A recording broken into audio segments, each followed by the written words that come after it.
We drink a lot on this show, so we're feeling it. So it's good. Guys, I know. That's not appropriate. Well, it would not. Fun. I'm Devin Faraci with Badass Digest and Cinefix here in Park City, Utah for Sundance 2013 with folks from Austenland. Right now I have Georgia King and Rick Whittle. Rick, you can call me Ricky, whatever you want. Ricky. Just call me Ricky. I like it's Ricky. actually Richard. I try to jazz it up with Ricky. Why does Jane Austen still speak to women? She doesn't. I don't even know who she's she dead. is. Technically, she does not. Technically, she no longer speaks to anybody. She doesn't. She writes Why books. does her writing still resonate with women? Because I think in this day and age, there's a certain romance that's been lost. Right. Today, things are more disposable Right. of, and it's much quicker to get in touch with people, and it's very easy to connect. Back then, it took longer. You had to work harder and fight for romance and to woo a lady, and I think women are suckers for that. We like to be wooed. Every woman is looking for Mr. Darcy in some form. And I think that in the contemporary age we live in, where everything's text and people are on computers and no one actually interacts with anyone, Right. I think going back in time to an era where, to touch someone or to look at them, over a fan, or to, the sort of the kind of the Regency era is very romantic. Right.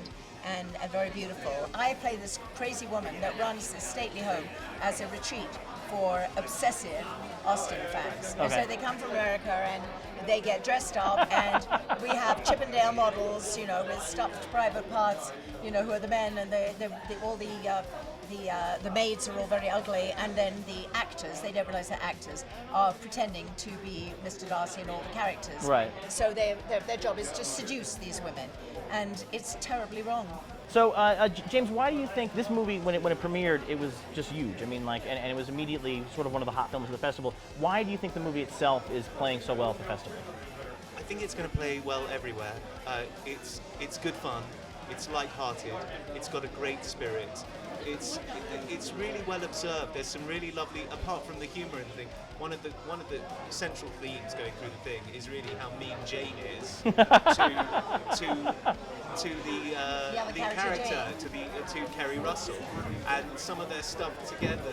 There's some lovely counterpoint amongst the humour. You care about the young lady. You want to see her get happy. If you didn't give a damn about her, then it wouldn't be so funny. We thank you for your stay, but I regret that your actions have forced me to cut it short. What? First, that horrid little song, and now this. You're really going to kick me out? I'm afraid it is time for you to leave. Your character goes to this essentially home for obsessive Austenites. Yeah. And what is it she's hoping to get? I think she's been obsessed with these stories. She's been living her life through these stories, not putting her own life on hold, fantasizing. It's a fantasy to her. Right. And I think she's going to live it for real, and in her subconscious she's trying to get it out of her system.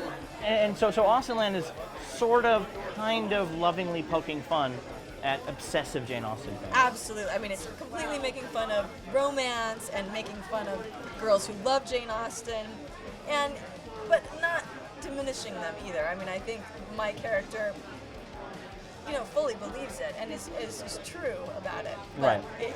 It's making fun of the whole thing in a great way. Thank you so much for coming. I really appreciate it. Thanks so much. Good luck with Austenland, which is obviously already a huge hit here at Sundance. Yeah, it's been really fun to be here for that. Great. Well, thank you so much. Thanks. I'm Devin Faraci. This is Badass Digest on Cinefix, Sundance 2013. Subscribe so you don't miss a single interview. Cousin Pete, Uncle Al, and Jack heatedly discuss Superman's new beard and who else could have donned the cape. The Oscars may be Hollywood's biggest party, but every year someone gets left out. Gray Drake gives you 10 films that deserved better. Fandango's Dave Carter drops by as Ben makes his Oscar predictions and dishes on Jay-Z's composing for The Great Gatsby. Amy Nicholson and Jeremy Smith join Devin to round up who was a badass and who was just an ass in 2012. Get your film fix. Subscribe to Cinefix.